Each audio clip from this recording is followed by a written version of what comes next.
Iniciamos mais uma edição de Dimensão Total na TV. Nosso programa tem a produção do jornalista Ronald Machado. Lembro, vai iniciar o WhatsApp do programa. Aqui é Fortaleza 859-9925-1122.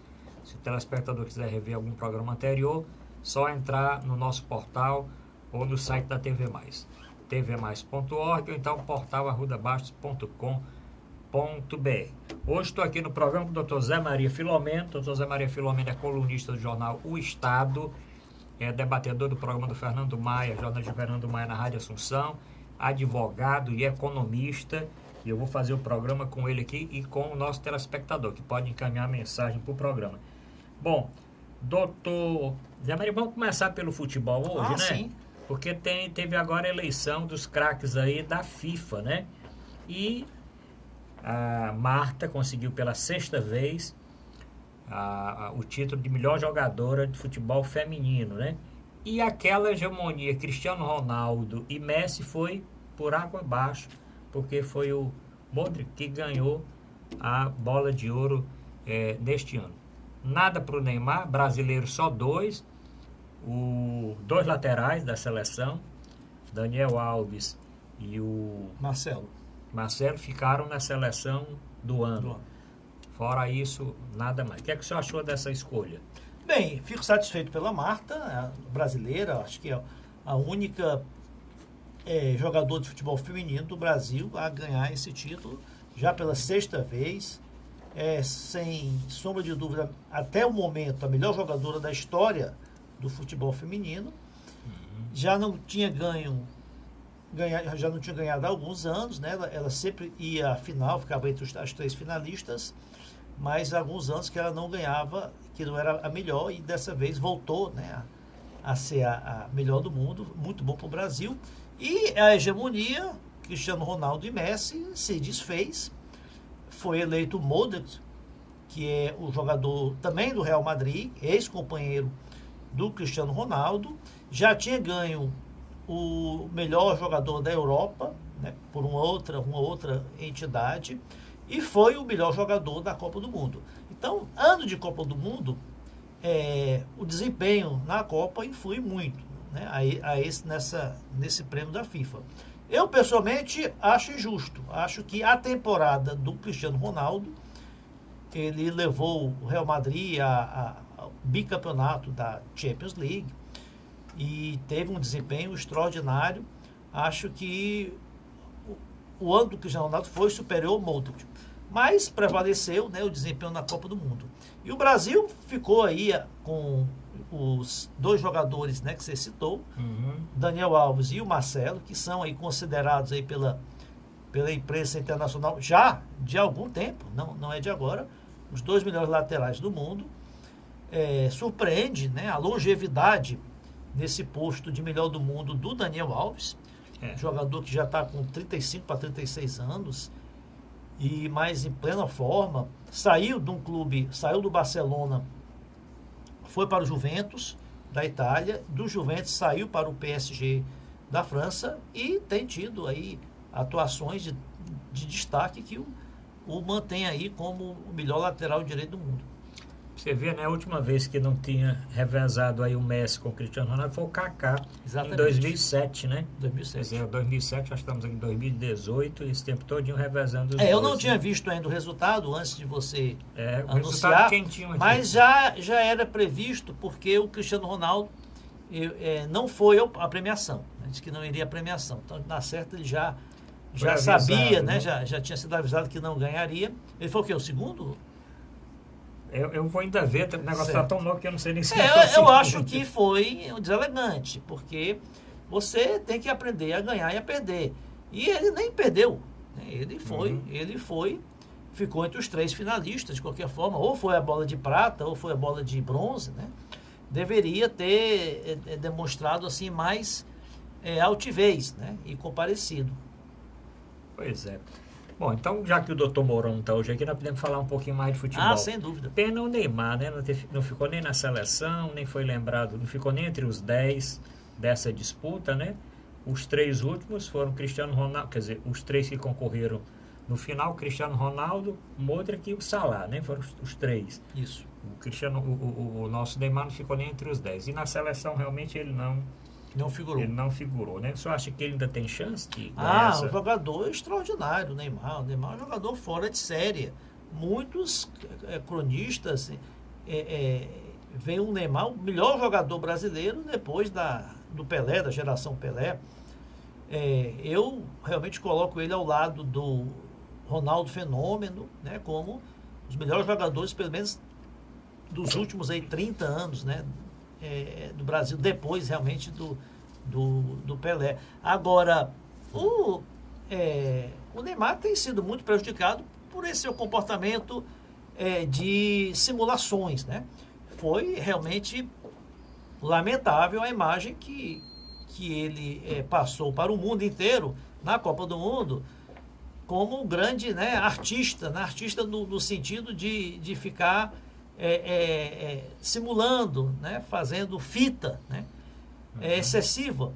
Então, prejudicou muito, né, o Neymar. Também não era merecido, a temporada dele não foi das melhores. Ele foi prejudicado pela contusão que ele teve aquela fratura no dedo do pé no início do ano, que o deixou aí fora dos gramados aí por 2, quase 3 meses. Comprometeu seu desempenho na Copa do Mundo. Ele fez apenas acho que 2 partidas depois da cirurgia antes da Copa. Logicamente, para a gente que conhece o Neymar de algum tempo, ele não estava 100% física nem tecnicamente. E agora, bola para frente. Vamos torcer para o Neymar, tanto no PSG e principalmente na seleção brasileira, né, volte a ter aquele desempenho magistral, fenomenal, né, que ele tem, e tem muito tempo de carreira pela frente, é jovem, tem 26 anos. Vamos torcer para o Neymar voltar à velha forma e dar muitas alegrias aí, principalmente para a torcida da seleção. Então, ainda nesse primeiro bloco aí, Fortaleza voltou a vencer, o Ceará jogou muito bem contra o Grêmio, né? Poderia ter conseguido pelo menos um empate. Fortaleza encaminhou aí a sua classificação para a Série A. E o que é que o senhor achou depois desses 2 resultados? Como é que ficou aí o campeonato? O Fortaleza, ele vinha de alguns tropeços, eu acho que parece que 5 partidas que não vencia. Os torcedores do Fortaleza começaram a ficar preocupados, né, com essa carência aí de vitórias, de pontos, porque os clubes da parte intermediária vinham subindo. Mas eu sempre achei que o Fortaleza ele tem uma base muito boa, ele está com um time muito bem entrosado. Pode oscilar, como oscilou agora alguns jogos, né, sem vitória, com desempenho abaixo da média, mas ele retomaria, né, o caminho das vitórias. Acho que o Fortaleza praticamente está garantido na Série A do ano que vem.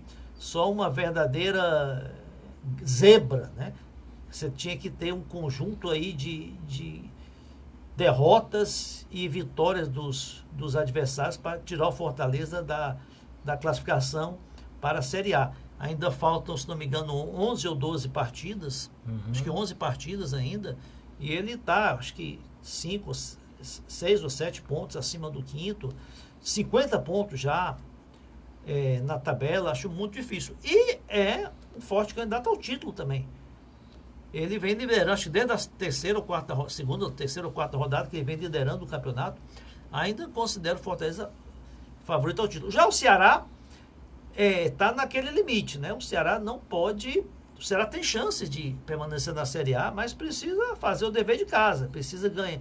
O Ceará precisa ganhar aí pelo menos 4, 5 jogos, empatar outros 2 ou 3, fazer pelo menos 17, 18 pontos para se garantir na Série A. Tem condição disso, mas tem que ganhar.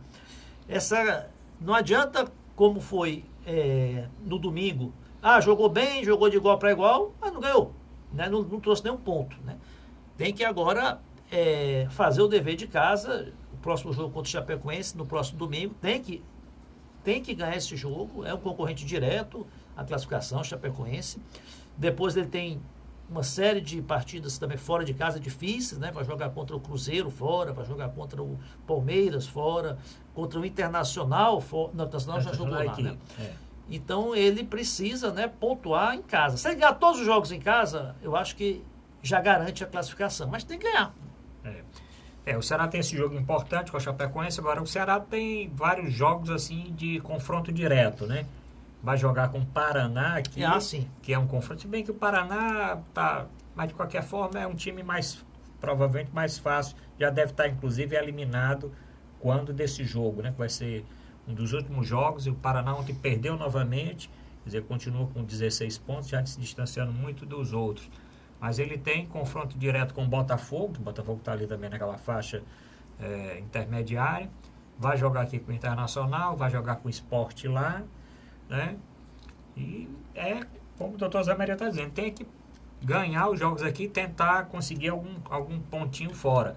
Mas o alento foi que o time realmente, o resultado não foi ideal, mas jogou diferentemente do início do primeiro turno. Ele tem jogado bem. Inclusive a imprensa, a crônica, né, esportiva do Brasil tem elogiado o Ceará, um time equilibrado, se posta bem na defesa. Agora tem que ganhar. Não adianta essa história. Jogou bem, mas pecou nos detalhes, faltou só um gol. Ontem, inclusive, o Renato, na entrevista coletiva, disse que não acredita que o Ceará caia devido ao jogo que fez com o Grêmio, né? 2 vezes esteve em vantagem no placar e perdeu com um gol de falta, podia realmente tido... tem que agora esquecer esse resultado e ganhar do Chapecoense. Né? Ganhar do Chapecoense é fundamental. E não tem jogo, não se ganha por antecipação, né? Todo jogo da Ceará é um jogo difícil, né? Então são jogos... O Ceará, da mesma forma que o Ceará foi difícil para o Grêmio, o Paraná vai ser difícil para o Ceará também, a Chapecoense, o Botafogo, né, que vem jogar aqui também contra o Ceará, o Vasco, que é a última rodada, né? Espero que o Ceará já chegue contra o jogo do Vasco, já garantido na Série A. Tem também o Atlético Mineiro, que vai ser outro jogo aqui em casa, que aqui também não será fácil, né? O importante é manter a equipe entrosada, manter o ritmo de jogo e vai ser emocionante essa reta final aí do Campeonato Brasileiro para o Ceará. Bom, começamos esse primeiro bloco assim, sem falar de política, mas vamos fazer logo o primeiro intervalo, porque os 2 próximos blocos nós vamos aqui botar para quebrar, porque tem muito assunto importante para tratar. Vamos lá antecipar, Vicente, vamos fazer o intervalo.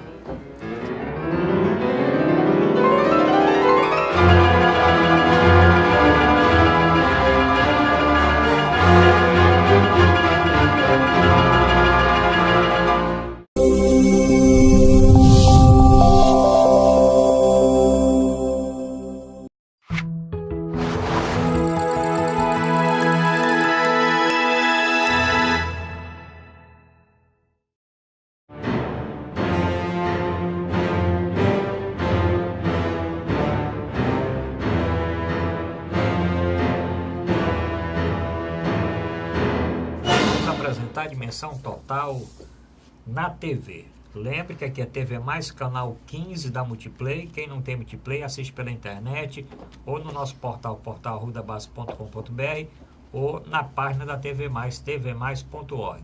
Se o telespectador quiser baixar o nosso aplicativo da TV Mais, também pode baixar tanto para Android como para iOS e assiste tranquilamente pelo aplicativo. Se quiser rever programa anterior, também tem aí uns 200 programas postados desde a primeira edição do Dimensão Total. Nosso programa tem a produção do jornalista Ronda de Machado e eu estou aqui hoje com o doutor Zé Maria Filomeno.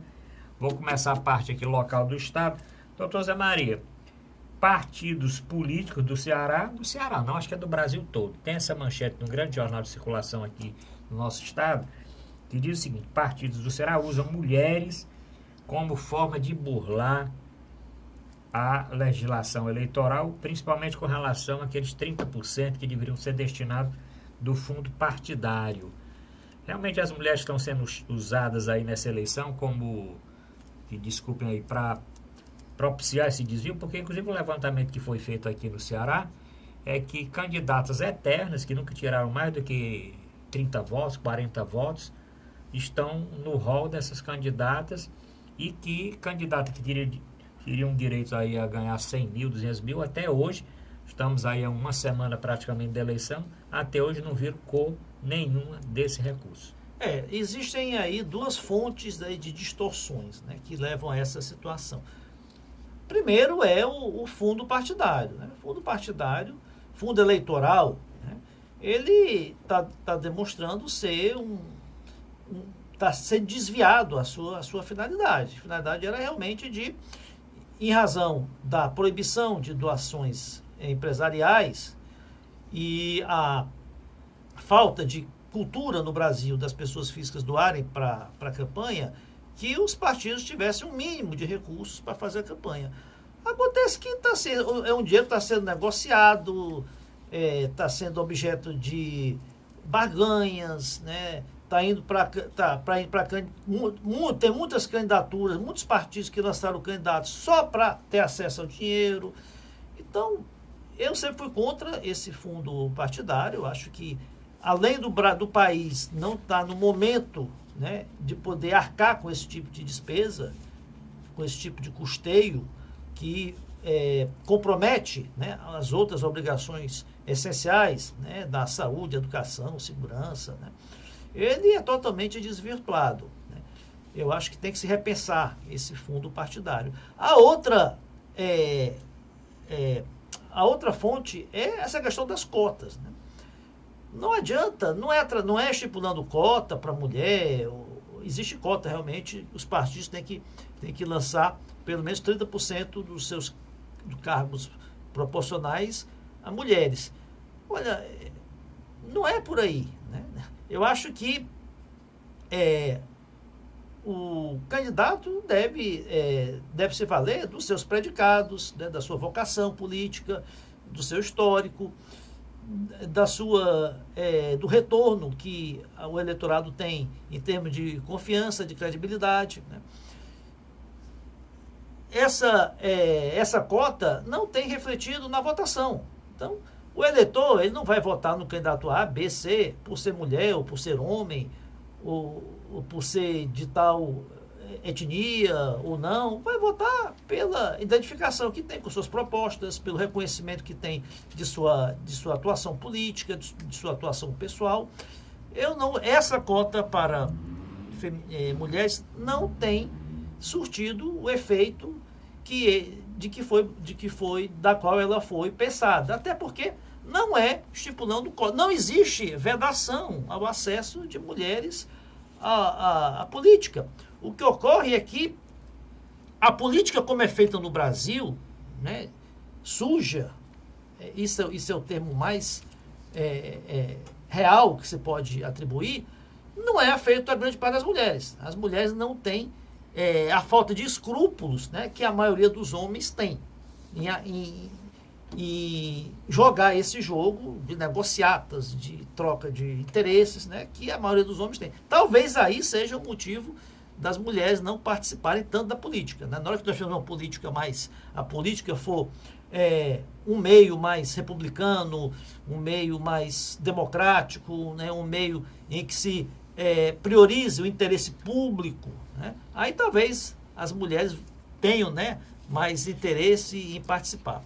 E aí, professor, ver deputados estaduais, acho que só são 7 mulheres, né? São 22 deputados estaduais, 20. E federal tem a Gorete, quem mais? E a Luiziane. Tem duas mulheres ocupando o cargo de deputado federal. Nós já tivemos uma senadora mulher, né? Patrícia Saboia. Acho que foi a única. Não, teve outras senadoras, mas que ascenderam ao cargo pela suplência, né?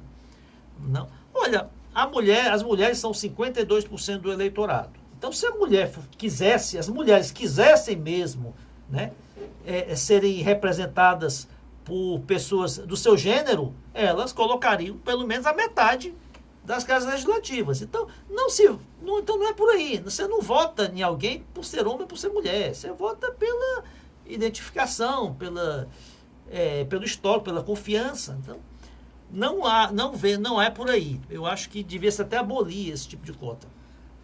Pois é, vamos ver como é que vai ser esse ano. O problema é realmente esse. Os partidos eles não investem muito nos seus quadros para angariar mais candidatas do sexo feminino. Isso aí mas é porque as mulheres não têm interesse. Mas não tem interesse que os partidos também são, principalmente as direções, poucos partidos dividem as direções partidárias com as mulheres. Você vê presidente de partido, poucos têm. É porque as mulheres né? participam pouco da política. Mas também por causa disso, porque não tem esse... precisa ter Eu essa acho abertura, que né? o jogo da política é um jogo pesado, assim, do ponto de vista de falta de ética, né? De falta de compromisso com o interesse público, né? Então, as mulheres são mais puras, vamos dizer, as mulheres são mais puras do que os homens, né? Então, aí que eu vejo a falta de interesse das mulheres de participar. Vamos acompanhar para ver como é que vai, porque o tribunal aqui eleitoral vai investigar exatamente essas denúncias. E as denúncias estão partindo das próprias candidatas, as próprias mulheres, candidatas por diversos partidos, estão indo ao tribunal dizer, olha, eu sou candidata, sei que existe um fundo partidário, sei que existe essa cota de 30%, e aí eu não recebo. Estou fazendo minha campanha e faltam poucos dias para a eleição, não tenho. Mas aí não é por ser mulher, né? É por não ter acesso à direção do partido. Né?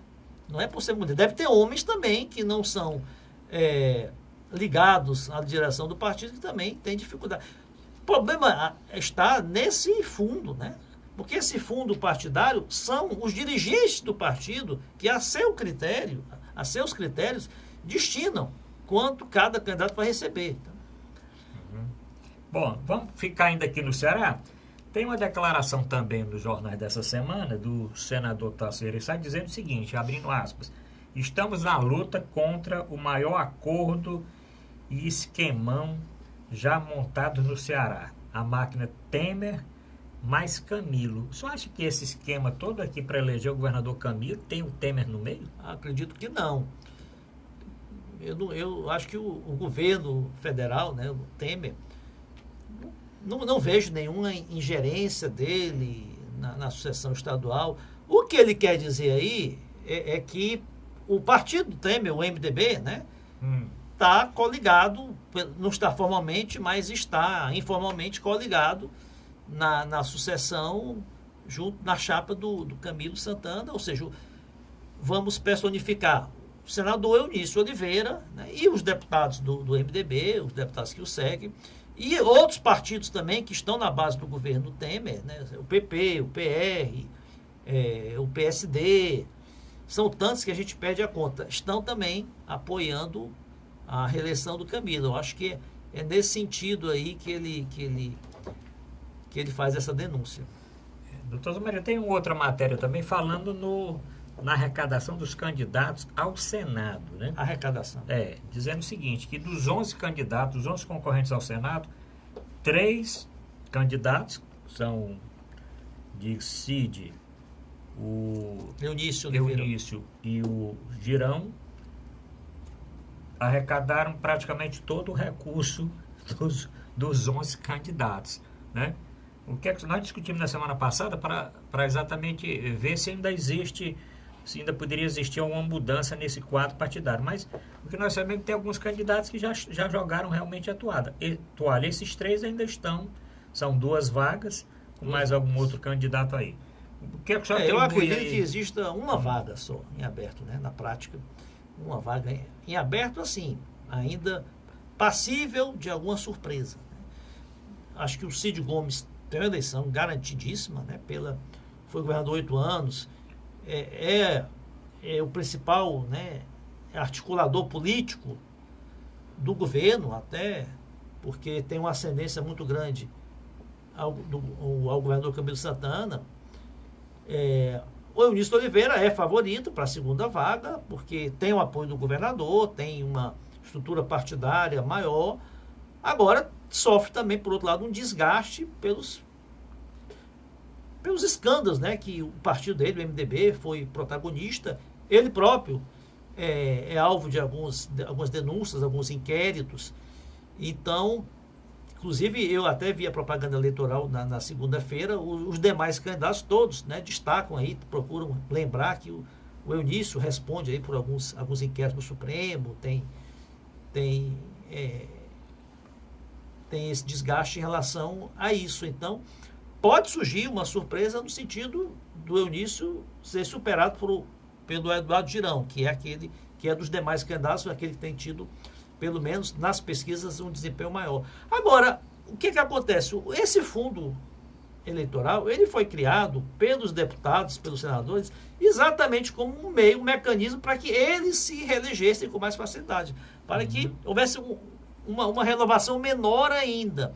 Porque quanto mais, até o próprio horário eleitoral tem também esse condão, porque os partidos que têm o maior número de deputados são os que têm mais tempo na televisão, é proporcional ao tamanho das bancadas. O fundo partidário, ele é proporcional ao tamanho das bancadas e é também distribuído não por um critério equânime, né? Cada deputado, cada candidato daquele partido tem recebe uma verba igual. Não, eles próprios, os dirigentes partidários, que geralmente são aqueles que detêm mandato parlamentar, é que distribui a seu critério os recursos. Então, logicamente que vão abocanhar uma fatia cada vez maior. E isso causa realmente um desequilíbrio eleitoral e a tendência dos atuais parlamentares, por disporem de mais recursos públicos, né, terem uma vantagem competitiva.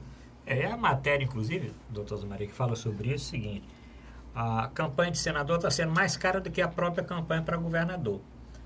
A matéria fala o seguinte: os candidatos ao Senado arrecadaram juntos R$ 7.598.500.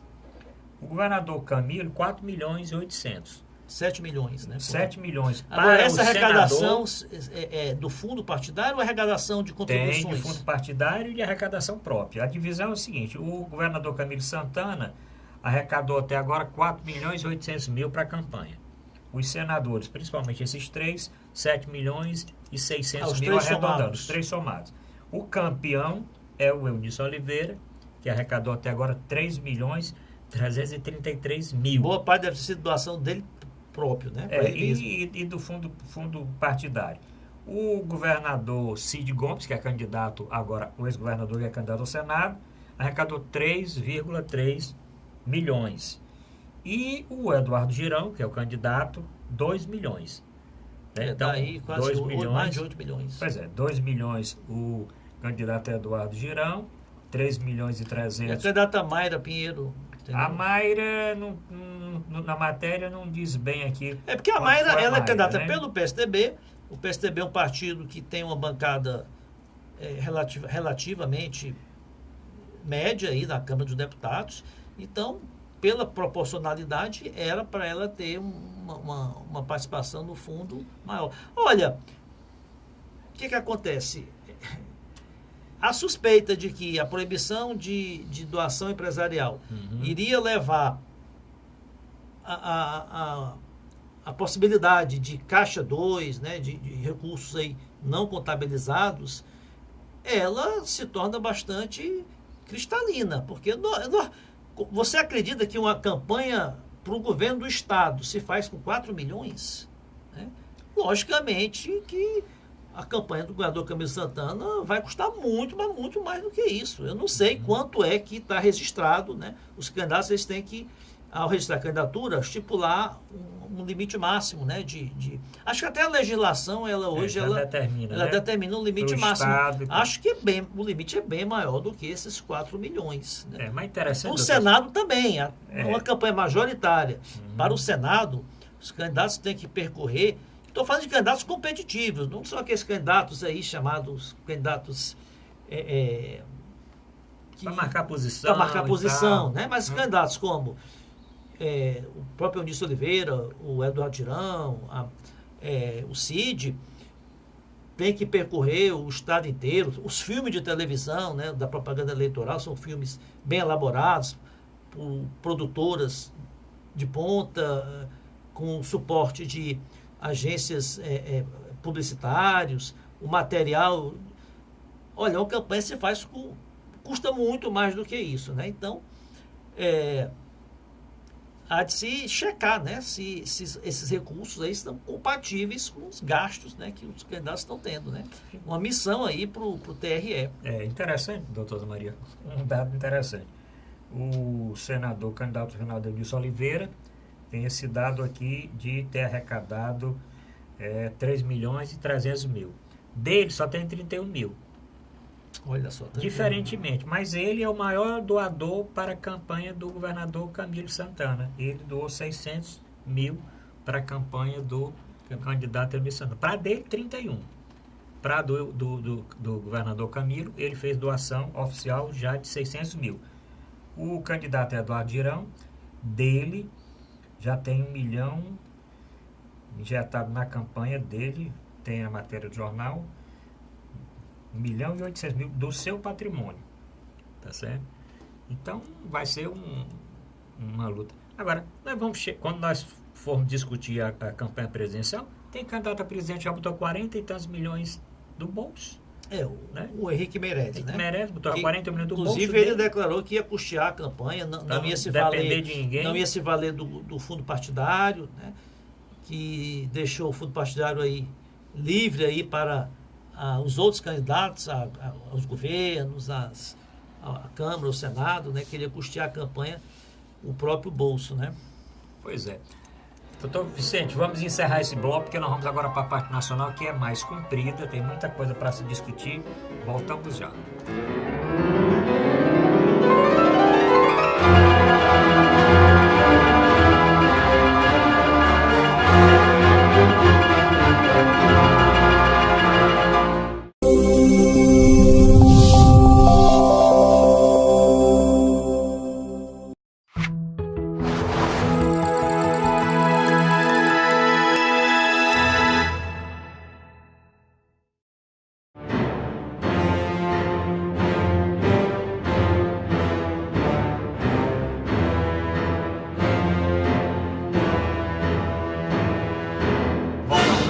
Dimensão Total na TV. Nosso programa tem a produção do querido amigo jornalista Ronald Machado. Lembro o WhatsApp do programa aqui, Ceará Fortaleza, 85-99925-1122. Agradeço a mensagem que os telespectadores encaminham e sugestões de pauta. Lembro também o nosso portal na internet, portalrudabaixo.com.br, para o ouvinte assistir, o telespectador assistir o programa ao vivo, ou uma outra opção, assistir através da página da TV+, tvmais.org, baixando os aplicativos também da TV+, ou do canal 15 da Multiplay.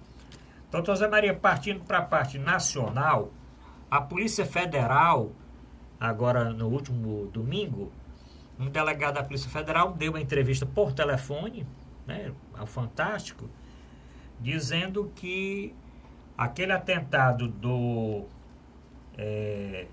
Adélio Bispo de Oliveira contra o Bolsonaro, aquela facada que o candidato Bolsonaro levou, a polícia, nesse primeiro inquérito, não conseguiu encontrar nenhuma ligação com alguma outra coisa, senão mesmo a intenção dele, né? Porque o cartão de crédito internacional que ele tinha nunca tinha sido usado.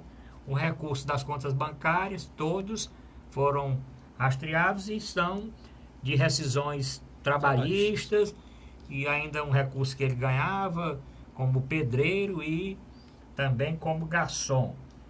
Ele tinha condição de pagar os R$400, que é o aluguel exatamente onde ele morava lá em Juiz de Fora.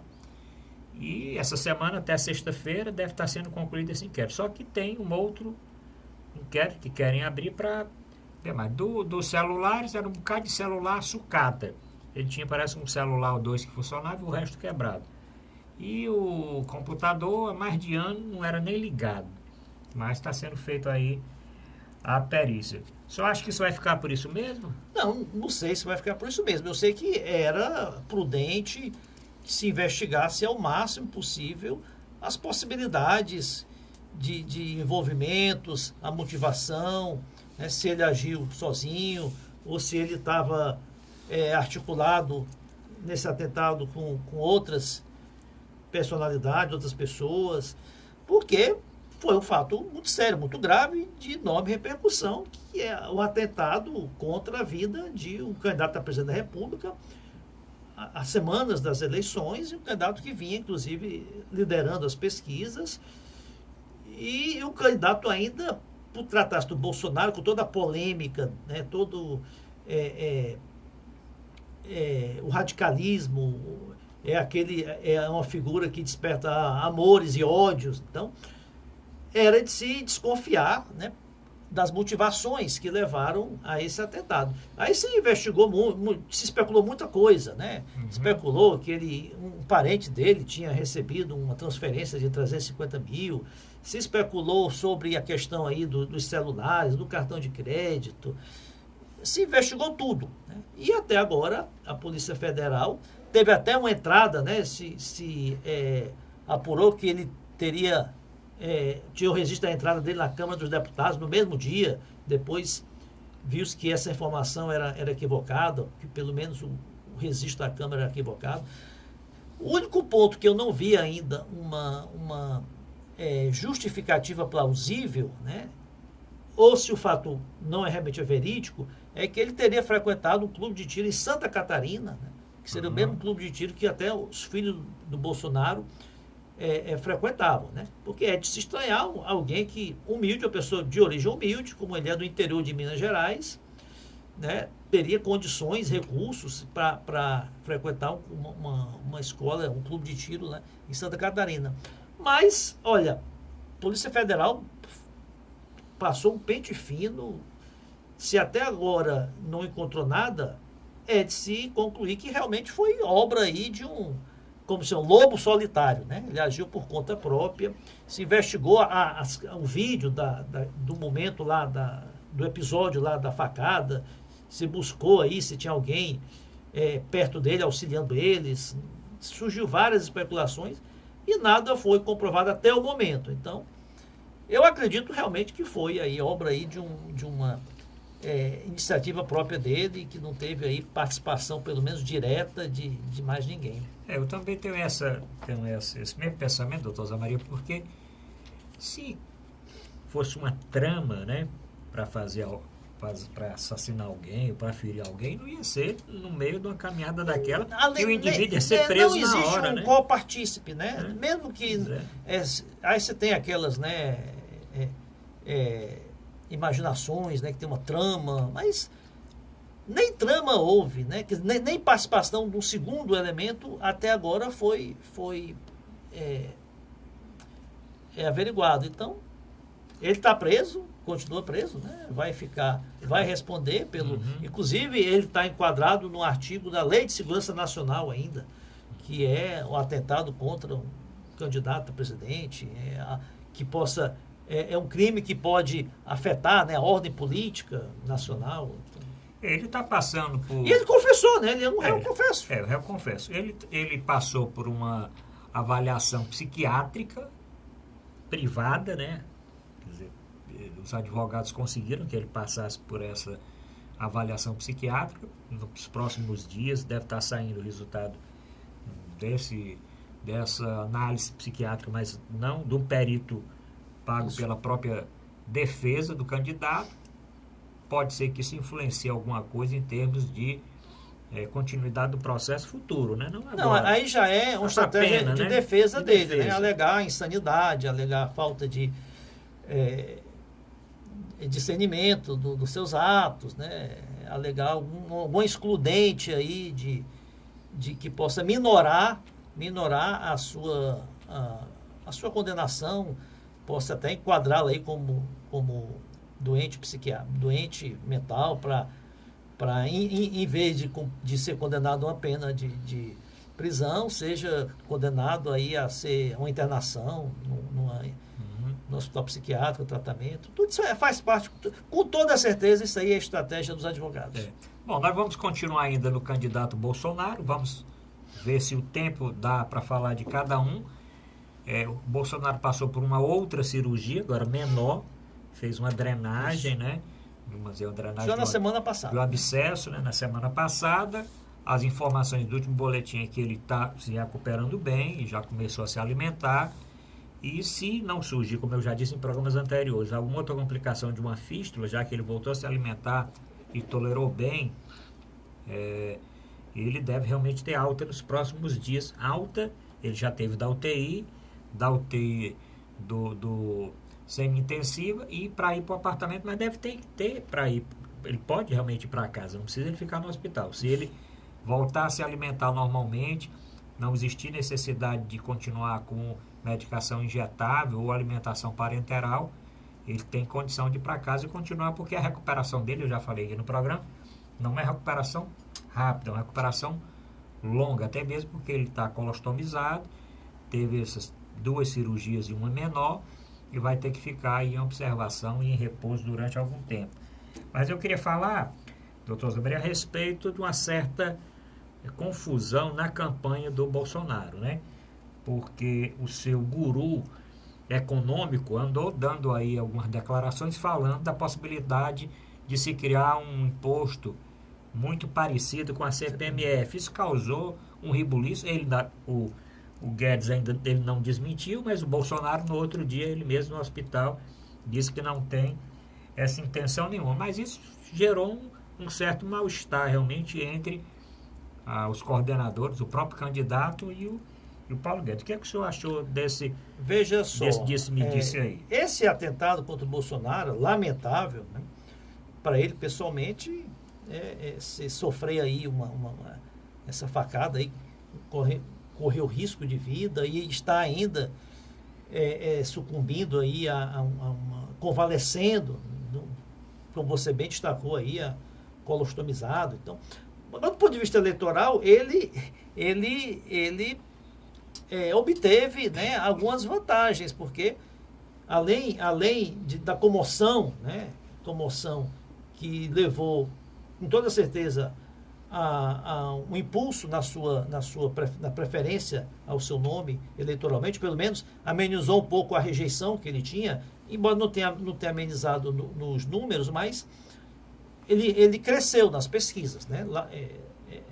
É fato que ele, desde o atentado até agora, ele cresceu bastante nas pesquisas. Por outro, tem um outro lado que eu vejo positivo, é que ele não pode falar. E ele não falando, ele também não gera desgaste para ele mesmo, porque ele é muito polêmico, ele é muito espontâneo e ele tem posições muito radicais em diversos temas que até agridem ao senso comum. E na área econômica, em especial que você falou, ele mesmo já declarou que não entende economia, que o projeto econômico dele é um projeto do seu futuro ministro, Paulo Guedes, né? E o Paulo Guedes, então, é o seu porta-voz, é quem fala em nome do Bolsonaro ao suposto governo Bolsonaro na economia. Essa declaração do Paulo Guedes é uma declaração que causou aí muito fervor, né? Porque CPMF é um imposto que as pessoas, tanto as pessoas físicas, a sociedade, como o mercado financeiro, tem uma imagem muito negativa, que é um imposto que afeta o bolso de todo mundo. Cada vez que você faz um cheque, uma transação bancária, uma parte é retida, e um imposto que tem assim, um efeito cascata na inflação, um imposto muito negativo. Eu não gosto da CPMF. Para quem está no governo é bom, do ponto de vista de que ele facilita, arrecada fácil, né? Porque é uma arrecadação automática. O banco retém o dinheiro e repassa para o governo. O governo não precisa fiscalizar, não precisa fazer nada, né? Mas causou realmente todo esse transtorno aí. E o Bolsonaro, logo em seguida, ele desmentiu, disse que enquanto deputado sempre votou contra a CPMF, não tem planos para voltar à CPMF. Parece que deu até uma parada aí, né, pediu para o Paulo Guedes maneirar aí nas suas declarações, né? O Paulo Guedes até suspendeu algumas palestras que ia dar. Olha, é isso. Quer dizer, o candidato que está à frente das pesquisas tem que... Tudo que sai da campanha dele tem uma repercussão enorme. Os outros candidatos exploraram isso, o Ciro, O Haddad não, o Haddad eu achei estranho, porque o Haddad ficou meio calado, né? Em relação a essa questão da CPMF. Mas o Alckmin criticou, o Ciro criticou veementemente. Bom, o que é certo é, como o senhor disse, o Paulo Guedes cancelou praticamente todas as entrevistas, inclusive aqui está o jornal Valor Econômico dizendo que ele cancelou um evento que tinha com o jornal Estado de São Paulo, o Instituto Brasileiro de Economia da Fundação Getúlio Vargas, está cancelado, e ele provavelmente nesse primeiro turno não vai mais falar, né? Bom, vamos falar da pesquisa que sai sempre para o Instituto, que é uma pesquisa paga pelo BTG Pactual. Saiu essa semana. Saiu com o Bolsonaro com 33%. Nós vamos comparar a pesquisa da semana passada com essa, né? Nessa pesquisa que é bancada pelo BTG Pactual, o Bolsonaro estacionou realmente nessa semana 33%. O Fernando Haddad subiu 7 pontos, subiu de 16 para 23. O Ciro, nessa pesquisa, ele inclusive questionou, diminuiu 4 pontos. De 14 que tinha na semana passada, passou para 10. O Alckmin, em contrapartida, subiu 2 pontos, passou de 6 para 8. E os outros candidatos continuaram mais ali estacionados. Vamos falar agora do candidato Haddad. Você acha que o Fernando Haddad já conseguiu a transferência que ele pretendia, que o PT pretendia dos votos do Lula, ou ainda tem aí um caminho de conhecimento maior dele? Todas as pesquisas, o importante das pesquisas é você se identificar as tendências, né? Mais do que os números. Claro que as pesquisas, cada pesquisa tem uma metodologia diferente, ela tem uma amostragem diferente. Pesquisa é pesquisa, é um instrumento estatístico, né? Então, estatístico ainda você tem um eleitorado de 140 milhões de habitantes, as pesquisas, elas entrevistam 2.000 pessoas, né? Então, é um número muito reduzido. Mas elas, a análise das pesquisas tem que ver das tendências. E as tendências de todas as pesquisas da semana passada para cá, elas indicam o mesmo cenário, ou seja, é uma subida lenta ainda do Bolsonaro, né, que está variando aí de 28% a 33%, e uma subida bem íngreme do Haddad, né? O Haddad está subindo aí, no início do mês de setembro ele estava com 4%, 5%, e a partir do momento em que ele foi anunciado como candidato do PT, substituindo ao ex-presidente Lula, ele vem subindo aí vertiginosamente e já deve estar aí na casa aí dos 20%. Eu acredito ainda que logicamente que isso é fruto da transferência, da preferência que o ex-presidente Lula tem, principalmente no Nordeste.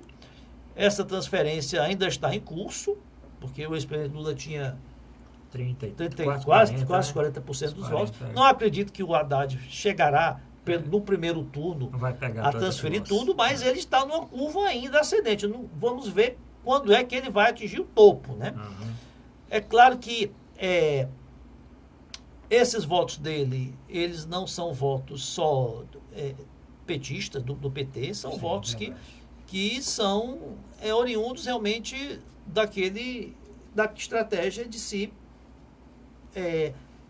colar a imagem dele ao do Lula. Então, é uma estratégia que está sendo muito bem sucedida, que foi de levar a candidatura do Lula o máximo tempo possível, sempre vinculando a figura do Haddad a ele, e a partir do momento que saiu Lula, entrou o Haddad. Então, tem se demonstrado aí, eu acredito que ele vai subir mais ainda. Não sei se vai ultrapassar o Bolsonaro. Acredito que não ultrapasse o Bolsonaro. Mas vai chegar próximo. Eu acho que vai chegar próximo do Bolsonaro, uma diferença aí de 4, 5 pontos no máximo, no mínimo. Agora, os outros candidatos... Nós vamos falar agora dos outros candidatos, né? Vamos falar agora dos outros candidatos, que eu tenho dados aqui. Bom, eu também acredito, doutor Zé Mari, que ele ainda vai crescer e vai ficar perto. Eu acho que ultrapassar também, ele alcançar 33%, e os dois candidatos terem 66%, eu acho assim, no primeiro turno. Mas o que todas as pesquisas mostram é como já um pré-segundo turno no primeiro, né? Quer dizer, quando dois candidatos polarizam, os outros têm muita dificuldade. E o que a pesquisa mostra aqui, o candidato Ciro, nesta pesquisa em particular, na pesquisa dos outros institutos, estava variando, inclusive a que saiu, a última Datafolha saiu ele mantendo estacionado no seu percentual de 13%, o Ibope dava uma queda. Esse aqui é outro método, dá uma queda de 4 pontos, principalmente no Nordeste, a queda que o candidato Ciro. O que é que o senhor acha que o candidato Ciro pode fazer ainda, doutor Zé Maria? Olha, o Ciro, primeira coisa, essa pesquisa contratada pelo BTG Pactual é uma pesquisa feita por telefone. Ela não tem a mesma... Não tem, não. Eu não vou falar credibilidade, mas ela não tem a mesma precisão que tem as pesquisas cujas entrevistas são presenciais. Até porque eles alegam, não, porque a população quase toda tem telefone celular, mesmo a classe mais pobre, mas é aquela coisa, você não atende o telefone no horário de trabalho, muita gente... tem regiões que o sinal do celular não é alcançado. Eu não levo tanta fé na exatidão dessa pesquisa por telefone. Agora, o Ciro, ele tem sido positivo a forma com que ele tem conseguido resistir, né, a esse avanço todo do Haddad, né? Porque o Haddad ele tem avançado exatamente no eleitorado do Nordeste, que é onde o Ciro tinha mais, se concentravam mais as suas preferências. E o que as pesquisas têm vislumbrado é que o Ciro realmente tem perdido por Haddad boa parte do eleitorado do Nordeste, mas, por outro lado, o Ciro tem avançado no Centro-Sul, né? No Centro-Sul. Então, vamos ver aí essas próximas pesquisas, se o Ciro vai... ele tem conseguido se manter ali heroicamente, né, próximo ao Haddad, né? Precisaria...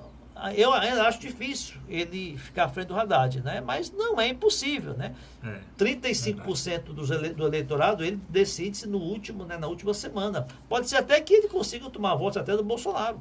Eu também acredito, a campanha, nós temos que reconhecer que a campanha do Ciro está, apesar do pouco tempo de televisão, eu acredito até, sem dúvida, dos poucos recursos, porque o PDT, a coligação que ele formou, coligação pequena, PDT e não é o nome do outro partido. Ele tem utilizado, aliás, os candidatos estão fazendo uma campanha já com rede social, do voto útil, né? Mas do voto útil no sentido de amedrontar o eleitorado, né? Quer dizer, o Alckmin diz que, olha, o melhor candidato para derrotar o Haddad é ele, não é o Bolsonaro. Visando aquele eleitorado anti-PT. Já o Ciro é o inverso. Ele diz, olha, o melhor candidato para derrotar o Bolsonaro sou eu, né? Eu ganho facilmente do Bolsonaro, muito mais facilmente do que o Haddad. E é verdade, o Ciro... a pesquisa do segundo turno mostra isso. Todos os cenários do segundo turno, ele está numericamente à frente dos demais. É verdade. Aliás, o Ciro, a campanha não está utilizando, mas não com a mesma ênfase que o Alckmin está utilizando, né? Que o Alckmin diz o seguinte, jornal diz que eu ganho do Bolsonaro e ganho do PT. Que quem pode ganhar do PT é ele derrotando o Bolsonaro, que o Bolsonaro perde para o PT. Mas realmente, já pesquisa com tudo, o candidato que ganha de todo mundo é exatamente. O Ciro Gomes. Né? Para você ver como é que está a população. Um candidato que ganha no segundo turno pode ser um candidato que fique fora do segundo turno. Pode, né? Exatamente. Um candidato que podia ser eleito presidente, que as pesquisas mostram, pode ser eleito presidente no segundo turno, pode não ir para exatamente ter inclusive, essa chance, o último Datafolha, ele fez apurou um dado que eu nunca tinha visto em eleição, né? Ele perguntou quem é o seu candidato de preferência, se a eleição fosse hoje, e quem seria a sua segunda opção, né? E nesse item segunda opção, o Ciro vence, né? Ele é a segunda opção praticamente de todos. Praticamente de todos, né? É aquele menor parece eleição. Até no futebol, aquele segundo time, né? Todo mundo tem um time de preferência e tem um segundo time do coração. Né? Do coração.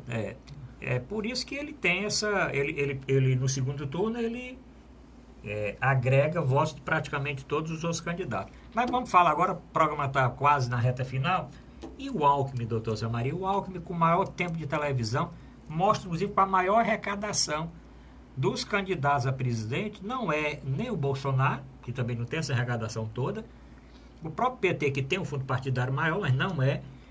Quem tem mais recursos, quem conseguiu arrecadar mais recursos para a campanha foi o Alckmin. E é o candidato que tem maior tempo de televisão. E está com dificuldade próprio São Paulo. Eu queria até que o senhor falasse uma matéria de hoje, que aliados do Alckmin estão denunciando que o candidato João Dória fez um acordo por baixo dos panos com o Bolsonaro.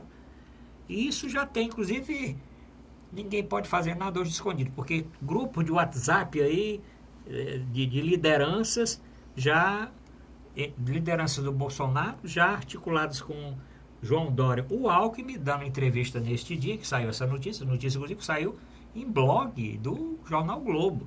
Não é uma notícia fake news, uma notícia que saiu ali inventada, não.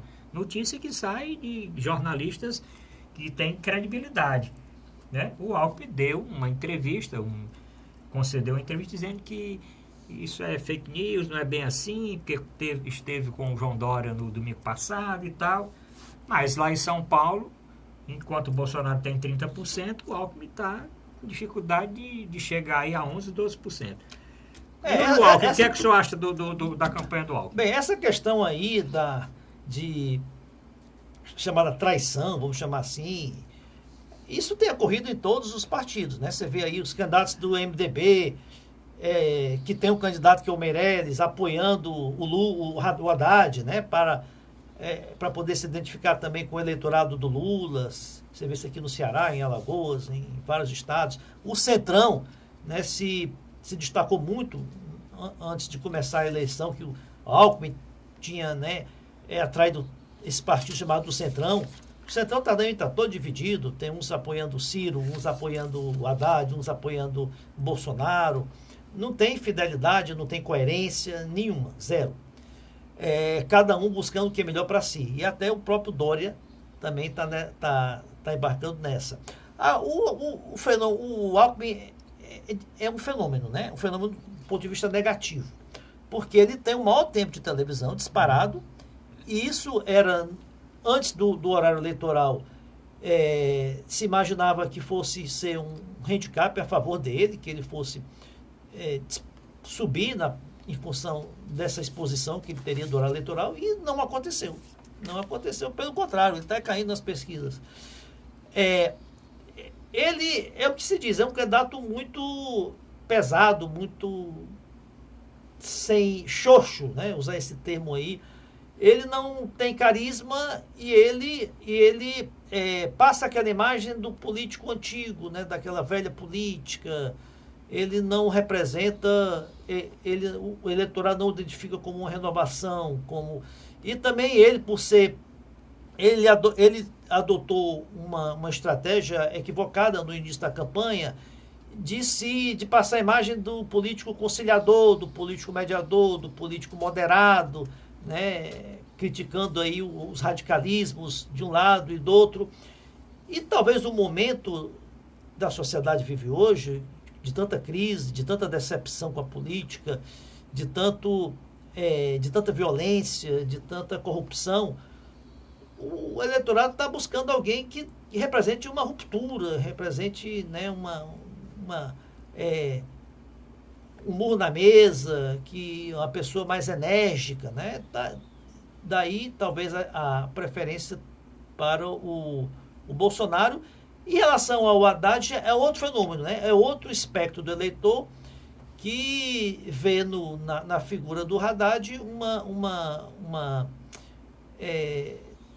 uma ligação com o governo Lula, né? O governo Lula tem ainda a imagem, né? A percepção sensorial de um momento da história recente em que as pessoas melhoraram de vida, tiveram melhores condições na educação, na renda.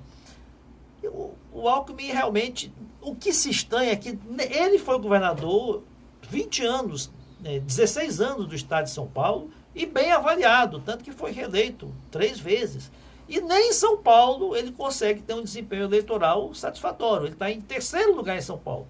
Está perdendo aí para o Bolsonaro, e eu acho que até não sei se já está perdendo para o Haddad também em São Paulo também. Então é de se estranhar. Ou seja, o eleitorado reconhece que ele fez um bom governo de São Paulo e realmente fez. Os indicadores na violência, na segurança, no emprego, todos em São Paulo estão melhores que no resto do Brasil, mas para presidente não serve. Para presidente o eleitorado ele quer um outro tipo de personalidade. Bom, vou dar aqui, doutor Zé os últimos números da pesquisa. Aqui, Ibope, Ceará. Ibope, Ceará, Camilo, 69%. Saiu agora essa pesquisa? Agora. Camilo, 69%, Teófilo, 7%, Hélio, 2%, Ailton, 1%, Gonzaga, 1%. Para o Senado... Não mudou nada, então, né? O Ciro subiu... Não, subiu, em relação o Camilo subiu ao governador... Aí, ficaram mais ou menos ali próximo, né? Para senador, Cid, 64%, Eunício, 39%. Né? O Camilo, nessa pesquisa do Ibope, subiu 5 pontos. O general cresceu 3 nessa pesquisa do Ibope. O general cresceu 3? O general cresceu 3, pelo que diz aqui. Sim. No Ibope, né? Certo. Agora tem aqui já a de presidente.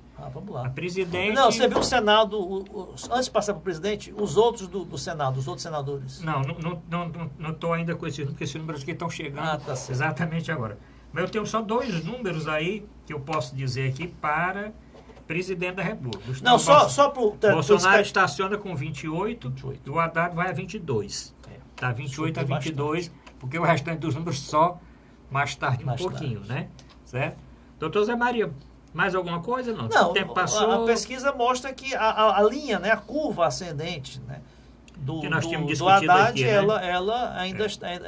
ela ainda estava subindo, o Haddad ainda cresceu, vamos ver na próxima pesquisa. Cresceu um pouco aqui no Ibope, o Bolsonaro estacionou. Mas tem os outros números, vamos discutir aí durante a semana. Quero agradecer aqui a audiência do nosso telespectador. Continue encaminhando a mensagem do nosso programa. Muito obrigado e até a próxima semana.